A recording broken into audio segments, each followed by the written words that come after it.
"Get out of here, you useless old fool who can't even do housework." Those were the harsh words hurled at me by my eldest son's wife, despite the fact that my husband and I contribute $2,000 to the household every month. Enduring her verbal abuse had become unbearable. Finally, we reached our limit. I, Miranda, a 62-year-old housewife who also works part-time, reside with my husband Jack, a man of the same age. Jack, a serious and kind salary worker, and I have never had any major conflicts. Our son, Ronald, 32, shares his father's compassionate nature and strong sense of justice. After graduating from university, he secured a job at a reputable company where he met Alice, his wife of 2 years. Initially, Alice seemed like a serious and charming woman, well regarded by her colleagues for her dedication. However, her true nature began to reveal itself gradually. At a family gathering, her drastic transformation stunned everyone. From a modest and demure appearance, she morphed into someone almost unrecognizable: flashy makeup, blonde hair, and loud jewelry. Her behavior at the gathering, particularly when intoxicated, was appalling. She insulted everyone present, including my husband and me, with vicious words. Despite Ronald's attempts to defuse the situation, Alice's outbursts continued unabated. Her behavior left a sour taste in everyone's mouths, prompting some relatives to question her past and character. Was this the same woman Ronald had married, or was there more to her than met the eye? I accepted the relative's suggestion to delve deeper into Alice's background, feeling a sense of unease after witnessing her disruptive behavior. Ronald, sensing something amiss, pledged to investigate thoroughly. Since Alice had lost her parents and appeared to have little contact with other relatives, we opted to enlist the help of a private detective. The investigation uncovered startling revelations about Alice's past. During her middle school years, she had been a troublemaker, even leading a gang of notorious delinquents who followed her lead. Despite her eventual graduation from a prestigious university and the semblance of seriousness she projected, she hadn't completely severed ties with her delinquent past. Shockingly, she still invited her troublesome friends over when Ronald was away, causing disturbances in the neighborhood and prompting complaints to the apartment management. Ronald was devastated by the discovery. Even contemplating divorce, he was met with Alice's tearful apologies and promises of change. She begged for forgiveness, vowing to live earnestly and demonstrating her sincerity by deleting contacts of her delinquent friends and reaching out to apologize to those she had troubled. Witnessing her genuine remorse, Ronald's resolve wavered. Seeing her revert to her former serious demeanor, he reconsidered his stance on their marriage. While it remained a private matter between them, as parents, Jack and I chose to respect Ronald's decision, opting not to interfere. Later, I encountered Alice again in the summer, and she appeared to have returned to the serious, composed woman I had first met, reaffirming her commitment to change. I breathed a sigh of relief, believing that everything would be all right. However, fate had other plans. While lifting a heavy load during my part-time job, a sudden, excruciating pain shot through my back, immobilizing me. Rushed to the hospital by a concerned coworker, I received the diagnosis of severe low back pain, requiring me to take a break. Upon sharing the news with Ronald over the phone, he proposed that my husband and I move in with him and Alice, citing our increasing age and the likelihood of future injuries and illnesses. The idea had its merits, offering reassurance of having family nearby in times of need. It seemed like a logical choice. Once my back pain subsided, my husband and I discussed the proposition with Ronald and Alice, ultimately deciding to merge households. With a relatively spacious home, accommodating them posed no issue. Initially, the arrangement went smoothly, with Alice sharing household responsibilities, lightening my load. To ease the financial strain, my husband and I contributed $2,000 monthly from our salaries, despite it stretching my part-time income. However, over time, Alice's behavior shifted. She began complaining of poor health, yet her actions contradicted her claims. Despite confronting her, she grew defensive and hostile. It became evident that her remorse was insincere. She had merely feigned it to maintain her relationship with Ronald. Her demeanor mirrored her past as a delinquent, using intimidation to assert dominance. Fearful but determined, I resolved to no longer tolerate her manipulative behavior. If asked whether I feared Alice, I'd have to admit yes, to a degree. I may have reached 62 years of age, but that longevity didn't come without resilience. I refused to be cowed by the antics of a former delinquent. Maintaining an air of indifference to her words and actions, I calmly warned her of the consequences of her harassment. If your behavior crosses a line, it could constitute a crime. I am not your servant to be pushed around. Should you harm me, I will not hesitate to involve the authorities, I stated icily. Her reaction was a mix of surprise and defiance. Shut up, you old nuisance. I won't forgive you, she retorted with a loud scream, catching the attention of my husband and Ronald, who had been home for the holiday. After a brief explanation of the situation, we decided to address it together. My husband wasted no time in demanding an apology from Alice. However, she showed no intention of remorse, instead crossing her arms defiantly.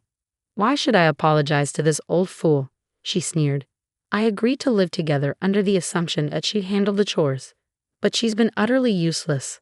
There's nothing wrong with being angry at such incompetence, she added callously. Her selfishness left us speechless. Then she went on to make even more outrageous demands, declaring that we would all serve her from now on, dismissing my husband and me as burdensome and unnecessary. It was a blatant display of disrespect and entitlement, leaving us stunned by her audacity. My frustration reached its breaking point, boiling over into anger. I was done tolerating this woman's behavior and resolved to teach her a lesson. Surprisingly, my usually calm husband shared my intense anger. Let's move out, he said firmly, echoing my sentiments. Eager to escape Alice's presence, I agreed without hesitation. Hastily packing our essentials, we left the house, informing them that we would return later for our larger belongings. Ronald remained behind, presumably to confront Alice. With no alternative residence lined up and unwilling to burden relatives, we sought refuge in a nearby budget hotel. The uncertainty of our living situation weighed heavily on us, but we remained determined to find a new home. The next morning, my phone incessantly buzzed with calls from Alice. Reluctantly, I answered only to be greeted by her artificially sweet tone. It was clear she had an ulterior motive, and her insincerity turned my stomach. Her sudden shift in demeanor left me questioning how many personalities she possessed. Regardless, one thing was certain. Alice was not to be trusted, regardless of which persona she presented. I reached a point where dealing with her seemed futile and absurd. I simply declined her call and blocked all avenues of communication, ensuring she couldn't reach me.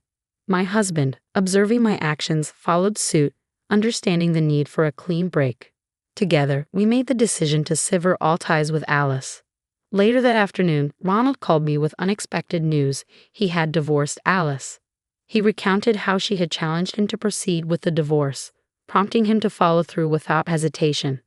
Proud of my son's decisive action, I firmly believed he had made the right choice. There was no way he could find happiness with someone like her. Ronald shared that Alice's attempts to manipulate him with her cutesy act had only reinforced his decision. Despite her claims of intelligence and education, Alice's behavior betrayed immaturity and arrogance. Cutting ties with her was undoubtedly the best course of action. However, the story didn't end there. To my astonishment, Ronald revealed that Alice had been cheating on him. Despite her professed illness and frequent outings, she had maintained a facade of health while carrying on an affair.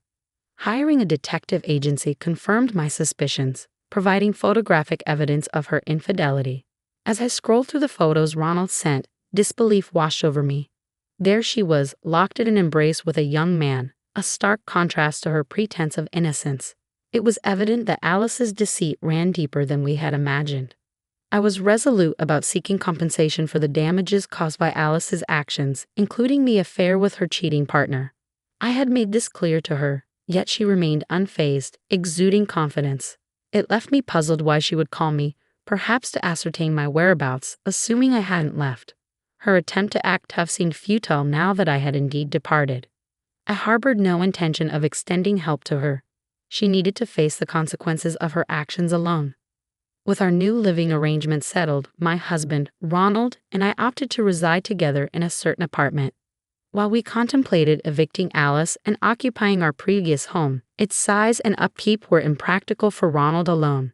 Selling the house emerged as the most sensible option, with Ronald in agreement, indifferent to the sentimental value of a single-family home. As we returned to retrieve our belongings, Alice greeted us with an unsettling smile, extending a brazen proposal to live together once more. Her audacity infuriated me, especially without an ounce of remorse or apology. My anger surged, echoed by my husband's cold rejection. We made it clear she needed to vacate the premises promptly and compensate Ronald for the damages incurred. Her disregard for our feelings and her own actions extinguished any remaining affection I have for her. I remained steadfast in my decision not to reconcile, making it clear to Alice. Ronald echoed my sentiments, expressing his own anger towards her. Yet, in a seemingly futile attempt, Alice abruptly ceased her pretense of innocence. She confessed to initially being drawn to Ronald's stability and the prospect of a comfortable life as a housewife. However, she claimed to have no ulterior motives now, professing genuine love and appreciation for us, her in-laws, Miranda and Jack. But her words, no matter how eloquent, only fueled our anger further. Our relative, who had been observing silently, intervened, confronting Alice with a sharp gaze and an aura of strength. He challenged her to confront him directly, revealing his own background in boxing, having competed in national championships. It was a bold move, orchestrated intentionally by me, as a preemptive measure in case Alice caused trouble. Cornered by his assertiveness, Alice appeared intimidated, relenting under his forceful demeanor.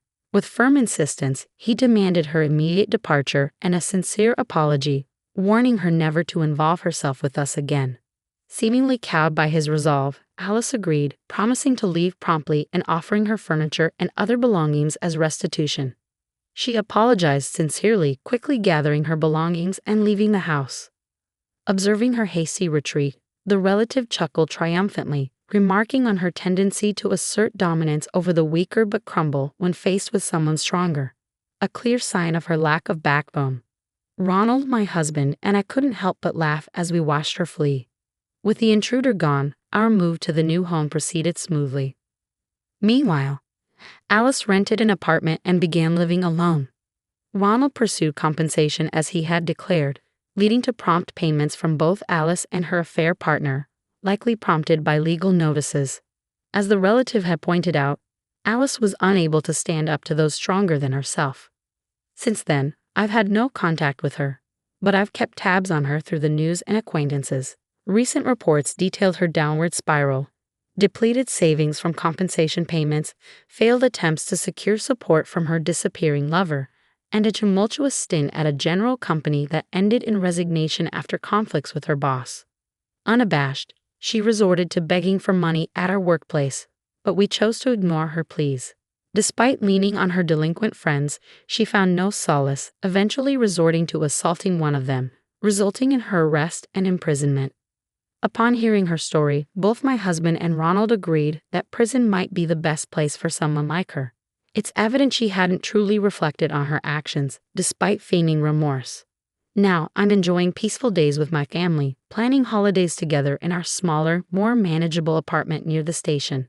Moving was undoubtedly the right decision, and I look forward to continuing to live peacefully with my loved ones.